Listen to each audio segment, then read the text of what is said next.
यह एक बहुत ही प्राचीन कहानी है। एक गांव में एक लड़का रहता था जो कि बहुत ही महत्वाकांक्षी था। उसे अपने जीवन में बहुत बड़े बड़े काम करने थे। इसी कारण गांव के सभी लोग उसे बहुत पसंद भी करते थे और उसकी बहुत तारीफ भी करते थे, क्योंकि वह बहुत ही ज़्यादा मजबूत, मेहनती और बुद्धिमान भी था। उसकी मेहनत और लगन को देखकर सभी गाँव वालों को यही लगता था कि यह लड़का जरूर एक दिन कुछ बड़ा करेगा, हमारे गाँव के हालात ठीक करेगा, हमारे गाँव को आगे लेकर जाएगा। और उस जवान लड़के को भी यह विश्वास था कि वह जो चाहे बन सकता है। इसीलिए वह हमेशा चौड़ा होकर चलता था, पूरे आत्मविश्वास के साथ। उसकी आंखों में हमेशा जोश और आत्मविश्वास दिखाई पड़ता था। और यह आत्मविश्वास ऐसे ही नहीं आया था। इस आत्मविश्वास के पीछे थी उसकी कड़ी मेहनत, क्योंकि वह घंटों घंटों तक तलवारबाजी सीखता रहता था, तलवारबाजी का कड़ा अभ्यास करता रहता था, जिसकी वजह से उसका शरीर बहुत ही मजबूत और शक्तिशाली बन चुका था। ऐसे ही कई बार जब वो तलवारबाजी करके घर वापस आ रहा होता था तो रास्ते में कई सारी लड़कियां उसे देखकर मुस्कुराती थी और बदले में वह भी उन्हें देखकर मुस्कुरा देता था। वह उनमें से एक लड़की को पसंद भी करता था, लेकिन फिर भी वह उन पर ज्यादा ध्यान नहीं देता था। वह वापस से अपने घर आकर अपनी तलवार की धार को तेज करने में लग जाता और फिर उसे लेकर तलवारबाजी का अभ्यास करता। ऐसे ही वो रात में और भी ऐसे कई सारे काम करता जो उसे एक अच्छा तलवारबाज बनाने में उसकी मदद करते थे।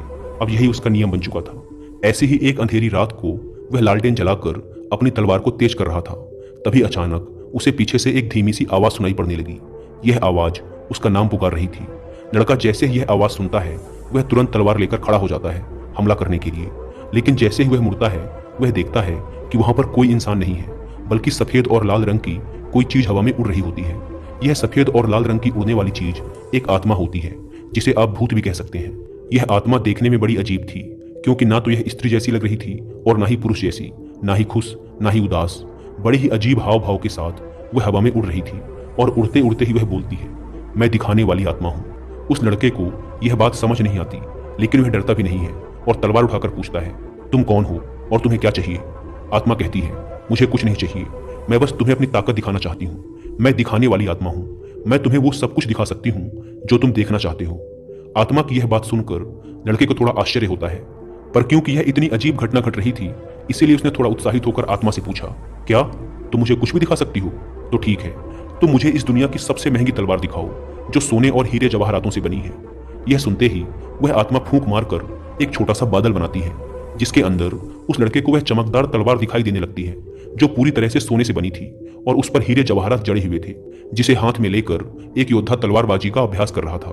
यह दृश्य थोड़ी देर तक रहता है और फिर गायब हो जाता है। लेकिन यह सब देखकर वह लड़का बहुत खुश हो जाता है और सोचता है, यह तो सच में बहुत ही मजेदार और काम की आत्मा है। उसके दिमाग में एक विचार और आता है जो किसी भी नौजवान लड़के के दिमाग में आमतौर पर आता है। वह मुस्कुराते हुए बोलता है, अब तुम एक काम करो, मुझे इस दुनिया की सबसे खूबसूरत लड़की दिखाओ। वह जैसे ही यह बोलता है उसके सामने फिर एक बादल बन जाता है, जिसके अंदर एक बहुत ही खूबसूरत लड़की प्रकट हो जाती है। इतनी खूबसूरत लड़की जितना उसने आज तक अपने सपने में भी नहीं सोचा होता है। उस लड़की के लंबे काले बाल होते हैं, बड़ी और गहरी नीली आंखें होती हैं, सुंदर सा चेहरा और एक बहुत ही आकर्षक सा शरीर होता है, जिसे देखकर वह जवान लड़का एकदम जम सा जाता है, या ये कहो कि उसकी आंखें फटी की फटी रह जाती हैं। वह अगले कुछ मिनटों तक उस लड़की को ही एकटक देखता रहता है। फिर अचानक वह तस्वीर और वह बादल उसकी आंखों के सामने से गायब हो जाते हैं, जिससे उस लड़के को बहुत बुरा महसूस होता है। थोड़ी देर बाद वह लड़का अपने होश में वापस आता है और उस आत्मा से कहता है कि तुम एक काम करो, अब मुझे इस दुनिया का सबसे ताकतवर योद्धा दिखाओ। यह सुनते ही वह आत्मा फिर से एक बादल बनाती है, जिस पर एक बहुत ही ताकतवर योद्धा की तस्वीर उभर कर आती है। वह योद्धा देखने में बहुत ही लंबा चौड़ा, शक्तिशाली और खतरनाक लग रहा था, जो कि एक एक करके सभी दूसरे योद्धाओं को मार रहा था। उस योद्धा की ताकत और तलवारबाजी को देखकर वह लड़का बहुत ही प्रभावित होता है और मन ही मन सोचता है कि एक दिन मैं भी इसी के जैसा योद्धा बनूंगा। अब ये सब चीजें देखने के बाद वह लड़का उस आत्मा से बोलता है, बस अब बहुत हो गया, मैंने बहुत सारी चीजें देख ली हैं, अब तुम यहाँ से जा सकती हो। यह बोलने के बाद लड़का वापस से अपनी तलवार की धार को तेज करने में लग जाता है और अपने काम में व्यस्त हो जाता है। वह आत्मा लड़के की बात का जवाब देते हुए बोलती है, ठीक है, अगर तुम्हें अभी कुछ और नहीं देखना तो अभी के लिए मैं तुम्हारे घर से जा रही हूँ, लेकिन अगर कभी तुम्हारा मन करे कुछ देखने का तो तुम अपने घर के पीछे वाले जंगल में आ जाना, मैं तुम्हें वहां वो सारी चीजें दिखा दूंगी जो तुम देखना चाहोगे। आत्मा की इस बात पर वह जवान लड़का कुछ खास ध्यान नहीं देता और अपनी तलवार को तेज करने के काम में लगा रहता है। अब जैसे जैसे हफ्ते गुजरते हैं, बीच बीच में उस लड़के को उन सभी चीजों की याद आती है जो उसने देखा होता है। इसीलिए कई बार वह लड़का अपने घर के पीछे वाले जंगल में जाता है, उस आत्मा को देखता है और वापस घर आ जाता है। लेकिन एक दिन तलवारबाजी के अभ्यास के बाद जब वह लड़का बहुत थका हुआ होता है तो सोचता है कि चलो आज देख ही लेता हूँ वह उस आत्मा के पास जाता है और अपनी तरह तरह की इच्छाएं बताना शुरू कर देता है। वह कभी दुनिया की सबसे खूबसूरत जगहों को देखता है, अलग अलग मौसम को देखता है, उसके कुछ दोस्त जो अब उसके साथ नहीं हैं उनको देखता है, और यहाँ तक कि कई बार कई सारी खूबसूरत लड़कियों को देखता है अलग अलग चीजों में।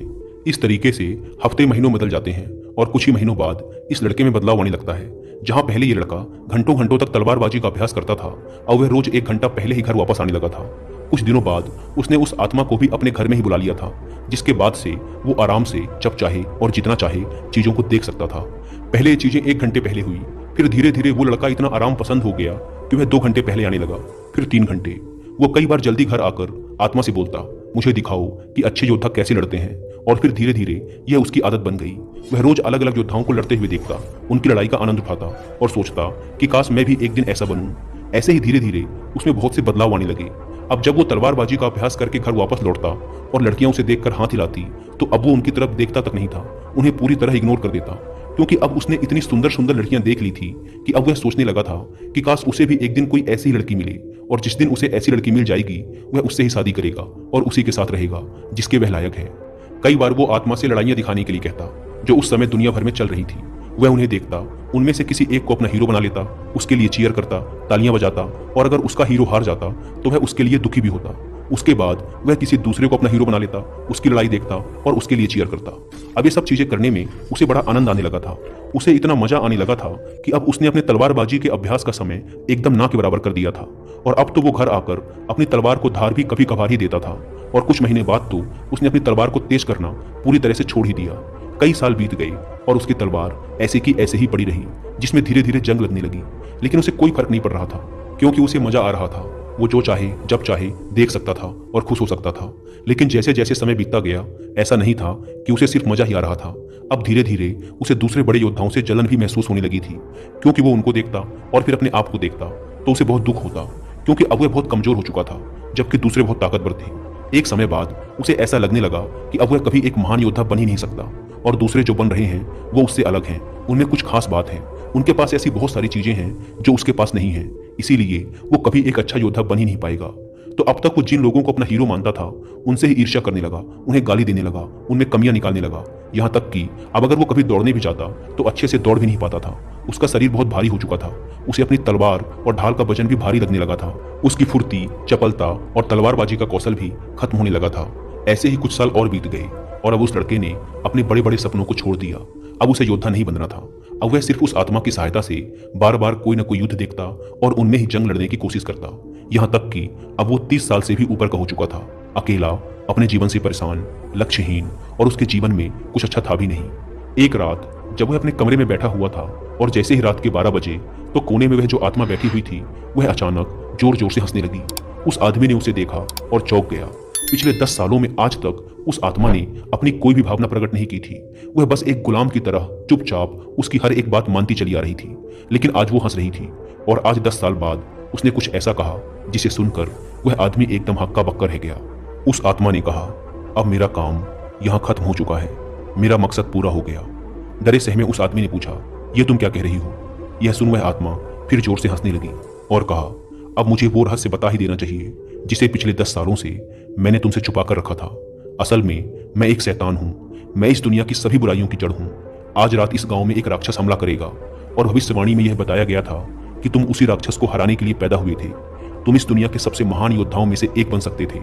तुम हमारी बुराइयों को खत्म करने वाले योद्धा थे, लेकिन अब बहुत देर हो चुकी है, अब तुम कुछ नहीं कर सकते। अब हम इस गांव में भयंकर तबाही मचाएंगे और जितनी भी अच्छी आत्माएं हैं हम उन सबको अपने साथ लेकर जाएंगे। ये सब सुनकर उस आदमी के होश उड़ जाते हैं, लेकिन फिर भी चौंका हुआ वह आदमी पूछता है, पर तुमने 10 साल तक इंतजार क्यों किया? तुम तो 10 साल पहले ही मुझे मार सकती थी। तब आत्मा ने कहा, देखो, भविष्यवाणी में यह भी बताया गया था कि तुम्हें इस दुनिया का कोई भी राक्षस, कोई भी शैतान, कोई भी योद्धा हरा नहीं सकता था, और मैं तो बस एक छोटी सी आत्मा हूँ, मैं तो तुम्हें छू भी नहीं सकती थी। लेकिन अगर तुम्हें कोई हरा सकता था तो वो तुम खुद थे। इसीलिए मैंने तुमसे लड़ने की बजाय तुम्हें धीरे धीरे जहर दिया, तुम्हें ऐसी ऐसी फैंटेसी दिखाई, ऐसी ऐसी चीजें तुम्हारे साथ करी जिससे तुम अपने लक्ष्य से भटक गए और धीरे धीरे कमजोर होते चले गए।